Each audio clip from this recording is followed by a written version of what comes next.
ततो युद्धपरिश्रान्तं समरे चिन्तया स्थितं रावणं चाग्रतो दुष्ट्या युद्धाय समुपस्थितं दैवतेश्च समागम्य द्रष्टुमभ्यागतो रणम् उपागम्य भविद्राम मगस्त्यो भगवान् ऋषिः राम राम महाबाहो शृणु गुह्यं सनातनं येन सर्वान् नरीन् वत्सा समरे विजयिष्यसि आदित्यहृदयं पुण्यं सर्वशत्रुविनाशनं जयावहं जपे नित्यमक्षयं परमं शुभं सर्वमङ्गलमाङ्गल्यं सर्वपापप्रणाशनं चिन्ताशोकप्रशमना मयूर्वर्धनमुत्तमम् रश्मिमन्तं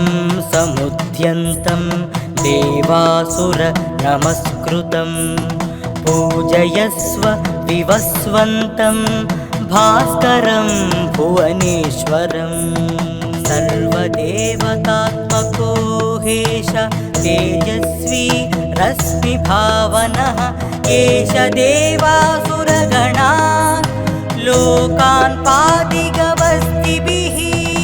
एष ब्रह्मश्च विष्णुश्च शिवस्कन्दः प्रजापतिः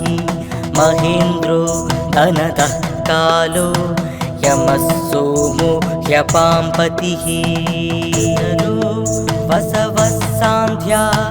अश्विनौ मारुतो मनुः वायुर्वह्नि प्रजाः प्राणा ऋतुकर्ता प्रभाकरः आदित्यः सविता सूर्याः खगः पूषा खपस्तिमान् सुवर्णसदृशो भानुः सुवर्णरेता दिवाकरः हरिद्वसा सहस्रार्ची सप्तसप्तिर्मरीचिमान् तिमिरोन्मथनशम्भु सप्ताष्टमार्ताण्डां सुमान् हिरण्यगर्भशिशिरसप्तनो भास्करो रविः अग्निगर्भोदितेः पुत्रा शङ्कः शिशिरनाशनः व्योमनाथस्तमो वेधी रुक्मजु सामपारगः घनवृष्टिरपामित्रो विन्ध्यावीधिप्लवङ्गमः आतपी मण्डली मृत्युः पिङ्गलः सर्वतापनः रविर्विशो महातेजो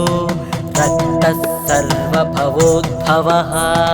नक्षत्र ग्रहतारणा मधिपो विश्वभावनः तेजसामपि तेजस्वी द्वादशास्मान् नमोऽस्तु ते नमः पूर्वाय गिरये पश्चिमायात्रये नमः ज्योतिर्गणानां पतये दिनाधिपतये नमः जयाय जयभद्राय हर्यस्वाय नमो नमः नमो नमः सहस्रांशो आदित्याय नमो नमः नमः उग्राय वीराय सारंगाय नमो नमः नमः पद्मप्रबोधाय मार्ताण्डाय नमो नमः ब्रह्मेशानाच्युतेशाय सूर्यायादित्यवर्चसे भास्वते सर्वभक्षाय रौद्राय वपुषे नमः तमोघ्नाय हिमघ्नाय शत्रुघ्नाय मितात्मने कृतघ्नघ्नाय देवाय ज्योतिषां पतये नमः सप्तचामीकराभाय स्वाग्नये विश्वकर्मणे नमस्तमोऽभिनिघ्नाय रवये लोकसाक्षिणे नासायत्येष वैभूतं तथैव सृजति प्रभुः व्यायत्येष तपत्येष वर्षत्येष गभस्तिभिः येष सुप्तेषु जाग्रत्ति भूतेषु परिनिष्ठतः येष चैवाग्निहोत्रं च फलं चैवाग्निहोत्रिणा वेदाश्च क्रतवश्चैव क्रतूनां फलमेव च यानि कृत्यानि लोकेषु सर्वयेषु रविः प्रभुः येन मापत्सु कृत्येषु कान्तारेषु भयेषु च कीर्तयन् पुरुषः कश्चिन्नावसीदति राघवा पूजया स्वैनमेकाग्रो देवदेवं जगत्पतिम् एतत् त्रिगुणितं जप्त्या युद्धेषु विजयिष्यसि अस्मिन् क्षणे महाबाहो रावणं त्वं वदिष्यसि एवमुक्त्या तथागस्तो जगाम च यथागतम् एतच्छ्रुत्वा महातेजा नष्टशोको भवत्तदा धारयामास सुप्रीतो राघवः प्रयतात्मवान् आदित्यं प्रेक्ष्य च प्यातु परं हर्षमवाप्तनवान् विराचम्य शुचित् भूत्वा धनुरादाय वीर्यवान् रावणं प्रेक्ष्य हृष्टात्मा युद्धाय समुपागमत् सर्वयत्नेन महतावधे तस्य धृतोऽभवत् अधरविवदनिरीक्षा रामं मुदितमानः परमं प्रहृष्यमाणः निशिचरपति संशयं विदित्वा सुरगणमध्यगतोत्सर्वरेति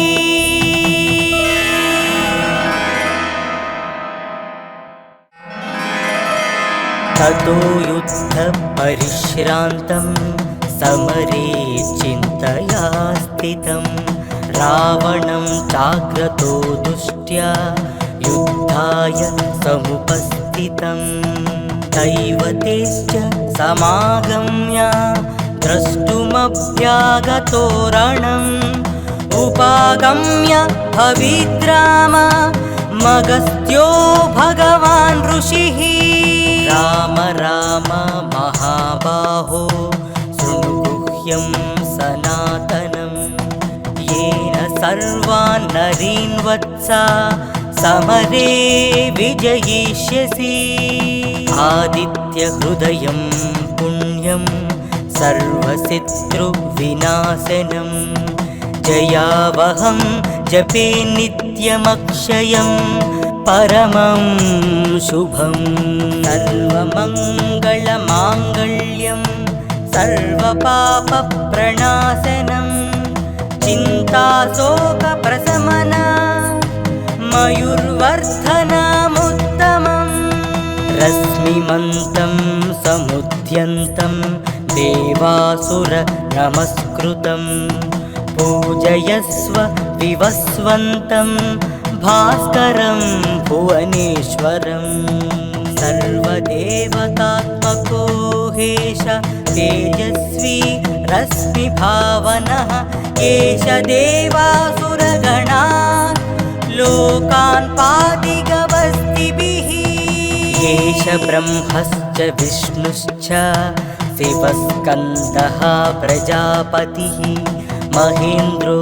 धनदः कालो यमः सोमो ह्यपाम्पतिः वसवः सान्ध्या अश्विनौ मारुतो मनुः वायुर्वह्नि प्रजाः प्राणा ऋतुकर्ता प्रभाकरः आदित्यः सविता सूर्याः खगः पूषा गपस्तिमान् सुवर्णसदृशो भानुः सुवर्णरेता दिवाकरः हरिद्वसा सहस्रार्ची सप्तसप्तिर्मरीचिमान् तिमिरोन्मथनशम्भु सप्ताष्टमार्ताण्डां सुमान् हिरण्यगर्भशिशिरसप्तनो भास्करो रविः अग्निगर्भोदितेः पुत्रा शङ्कः शिशिरनाशनः व्योमनाथस्तमो वेधी ऋग्मजु सामपारगः घनवृष्टिरपामित्रो विन्ध्यावीधिप्लवङ्गमः आतपी मण्डली मृत्युः पिङ्गलः सर्वतापनः रविर्विशो महातेजो रक्तः सर्वभवोद्भवः नक्षत्रग्रहतारणा मधिपो विश्वभावनः तेजसामपि तेजस्वी द्वादशात्मान् नमोऽस्तु ते नमः पूर्वाय गिरये पश्चिमायात्रये नमः ज्योतिर्गणानां पतये दिनाधिपतये नमः जयाय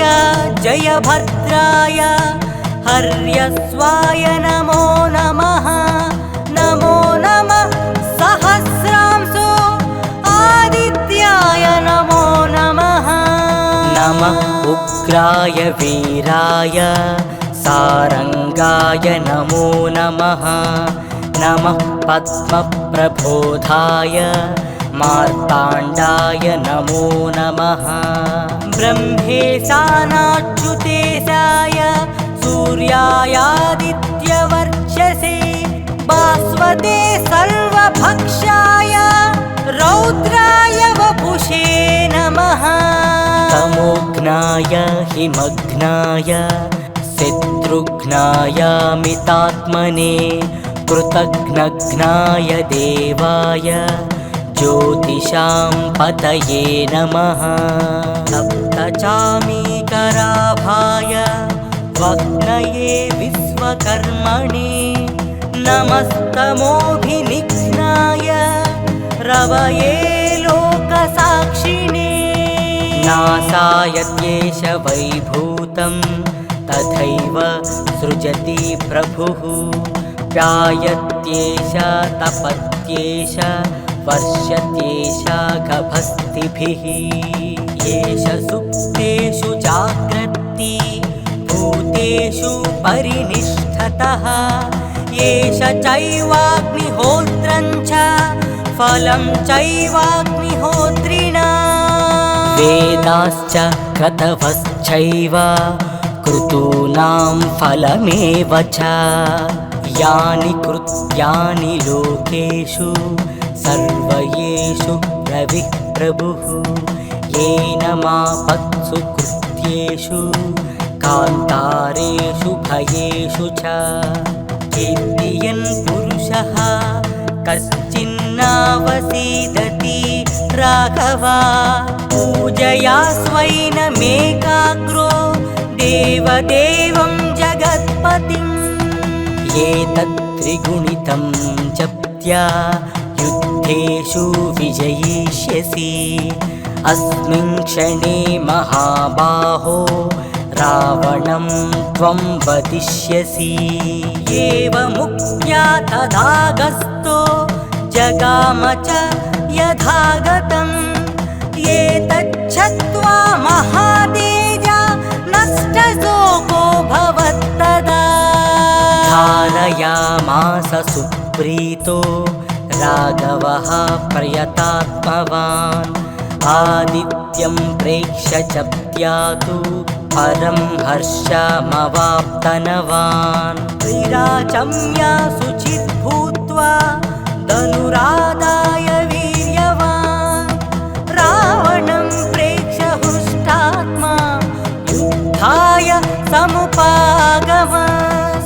स्वयत्नेन महतावधे तस्य धृतोऽभवत् अधरविवदनिरीक्षा